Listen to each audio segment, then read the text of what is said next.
Kuwait Association for that focuses on these students achieve this training through learning differences rather than their local and international, is a humanitarian non-profit weaknesses, conferences, workshops, and organization whose vision is courses conducted by specialists to develop quality education since its inception.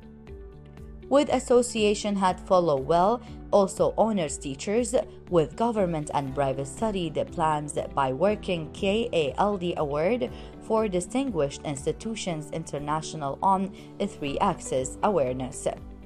The association was established also writes and published KALD believes in the importance in 2007 with the effort of Amal publicans and distribute of writing integrated al-Sayr.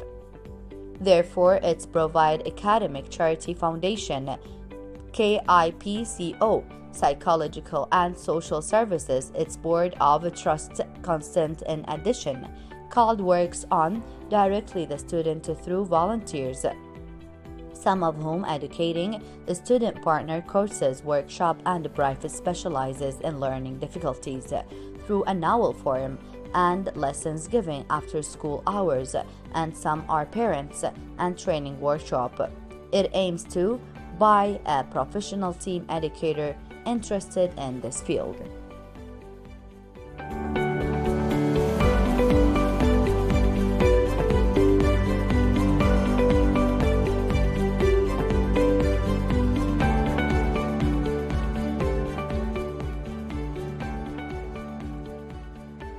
That was really interesting, and I really love the booth that is there. So we are talking today to a licensed educational psychologist and a highly trained learning disabilities expert with more than 27 years of professional experience in the field of educational psychology. She has been working in the education field in Kuwait since 1996. Throughout her career, has contributed significantly to the field, serving as a high school instructor, educational specialist, consultant researcher, lecturer, and school director. Her influence extended beyond Kuwait as she has presented enormous professional events in the MENA region, including Kuwait, Amman, Bahrain, Dubai, Lebanon, and Qatar. Additionally, she has made international appearances in the United States, Germany, and Australia. So how about we welcome together Dr. Huda Shaaban is a licensed educational psychologist, founder, and CEO. Hello and good morning, Dr. Huda. Good morning, Amal. How are you doing? It is wonderful to meet you, and it is an honor because whoever really, let's say, trades on the side of psychology for children, that is a brave person. I know firsthand because as a mother I can relate to that. You cannot really know how difficult the children's psychology. So first of all, I know that you have worked nowadays, and we talked to Ms. Amal al-Sayr, and she said KALD. Tell us about KALD and the work that you are working with them with. So KALD is the Kuwaiti Association for Learning Differences, has been established on around 25 years now. We've been dedicated to promote the awareness about students with ADHD and learning difficulties. Our main goal was to shed lights on the bright side of these students. This is why it's learning differences, not learning difficulties. Okay, so we don't say learning difficulties anymore. We can say them both, but Yes. For us, differences, we do cherish differences. Yes. We do like, and since we started, I think on 2007 has been started. Since we started till now, we tried as much as possible to shed lights on what these students can do instead of what are their weaknesses. Okay. So this is why neurodiversity was cherished most of the time, to just say it's about time to stop looking at these students as and at these individuals as people that have disabilities or difficulties. Yes. Let's look at them as having challenges, as their neurological differences Yeah. are valuable. Indeed. And we should embrace. That's really great. This is looking at like the cup half full, or it is really half full, because it has both air and water, and that is the difference, because all of these children are precious as they are, and they have a little bit of challenges that we face every day in our lives, but they have it in a younger age. We have a lot of letters, KALD, KALD, ADHD, ADD, and a lot of those letters. But this month of October was ADHD, and I know all the viewers would like to know, what is ADHD? So ADHD stands for Attention Deficit Hyperactivity Disorder, and it presents itself as per the American Psychological Association as inattentiveness, impulsivity, hyperactivity. It might manifest itself in some students with just hyperactivity, or it might manifest itself by just inattention or impulsivity. Okay. However, this is the tip of the iceberg. What is below the surface is much more than those three symptoms that we see.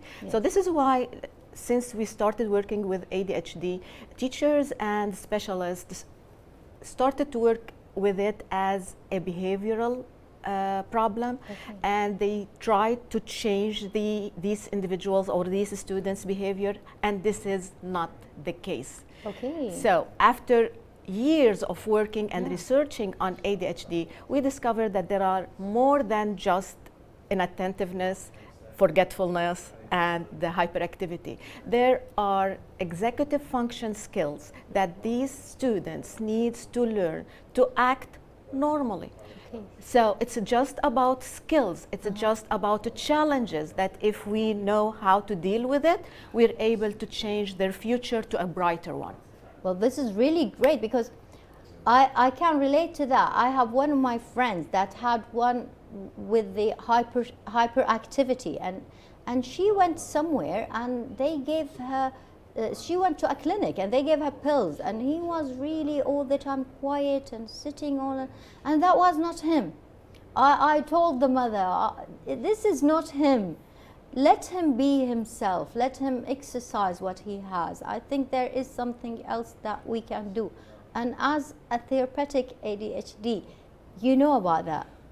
Certainly, and let me tell you something. It's sometimes medications are a must. Okay. In the case of ADHD. And whenever we speak about ADHD, we're speaking about neurotransmitters and inefficient neurotransmitters in the prefrontal lobe. Okay. And sometimes these students can't focus without increasing those neurotransmitters, and this is what the medication would do. Okay. However, medication by itself is not the answer, because the medication can help that person to calm down, can help that person to pay attention.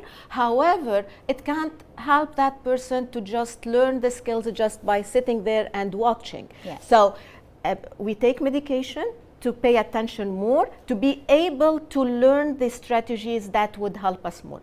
Okay. But let me tell you something, medication is the last resort that we do go to. Okay. So first of all, we can use a multi-approach therapeutic model that can help these students without resorting to medication, leave it till the end, and sometimes it doesn't work without using the both medication and aspects. Yes, I know that today or tomorrow there is going to be a booth, and we have seen the report a little bit about that booth, and it is a marvel. And I couldn't really but notice that you are not alone.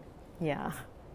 You are not alone. Is it the slogan for this month's campaign? Yes. Tell us about the booth, and tell us about the work that you and your colleagues, Dr. Amal, and the other ladies that are really giving this. Dr. Huda, I know that you are here as an expert, as a volunteer, as a care also giver. I know that you loved this job, you loved this side, so or you wouldn't have been a PhD holder in it. So tell us about it. So raising awareness is the cornerstone to address ADHD. Okay. This is something that everyone should know. I do need to understand how these brains, the ADHDers' brain work to be able to help them. Yeah. And this is what KALD, this is how KALD addressed ADHD through the international conferences for educators, parent conferences, and awareness campaign like the one that we're having now, certainly under the leadership of Mrs. Amal Al-Sayer. Yeah. So starting from the 23rd till the 26th, we will be having a booth at the Avenues in front of Debenhams, the Grand Avenues in front of Debenhams. Yes. We will be there. We will be offering free screening tests, answering all the parents' queries. I will be there to answer the parents from 5 to 7, I think, to answer the parents' concerns. Yeah. We're there to say, yes, they're not alone. Certainly, they're not alone. Yes. And there is another side of the coin, which is bright, and what you embrace is what you get. Right. What you embrace is what you get. Exactly. That's really something. really something. Yes. And I have also noticed that the adventure is coming. You can really join that. Are these encouragement, or is it just like this is the things that you teach those kids, that you are into an adventure doing that? It's not just encouragement, believe me. I worked with students with ADHD for 30 years. I worked with them while they were from K to 12, and then I worked at the American University of Kuwait for 7 years. So I've seen them growing up, and I've seen them while they were adolescents and adulthood. What everyone should know, this is a lifetime disorder. Okay. So it's not, whoever would say, no, he's still young and he will overcome it. He's not going to overcome it unless you teach your child the strategies needed to be able to time manage, prioritize, organize, regulate his emotions, and he will excel. The sky is his limit. Just teach them what they need to be taught. Wow. So this is why now we also added to our approach in treating ADHD, the ADHD coaching, based to the research that has been done and the research that I've done it myself for the past 7 years, and Yes. it was recognized in a conference in the King's College and won the Best Paper Award. Wow. We were able to see the change that those students were able to make after they've been taught properly how to regulate their emotions and how to use their strength to control their weaknesses. We could do this together. Just you do need to educate yourself about what is ADHD. You do need to accept that those students has neurological differences that need to be accepted, accommodated, not stigmatized or normalized. Yes. They're different. They're different. But they're in a positive way. Okay, so we can say they're special. They're very special. And I know something special else, Doctor. I know that before we end this wonderful interview, I know that you have launched a book. Yes. And in the Lebanese book fair, you have launched it, and it was really all about. Tell us about it. Yes, this is my second book. The first book was about strategies to deal with ADHDers. Okay. And the second book, after we used those strategies, I discovered that there is still something missing. This is when we started the research to figure out what was missing, still missing in helping these students. And we discovered that it is their ability to regulate their emotions. Okay. So I developed an approach which I call the decision model, dear to me decision model. It was also presented under creative programs in Chad in the States. Yes.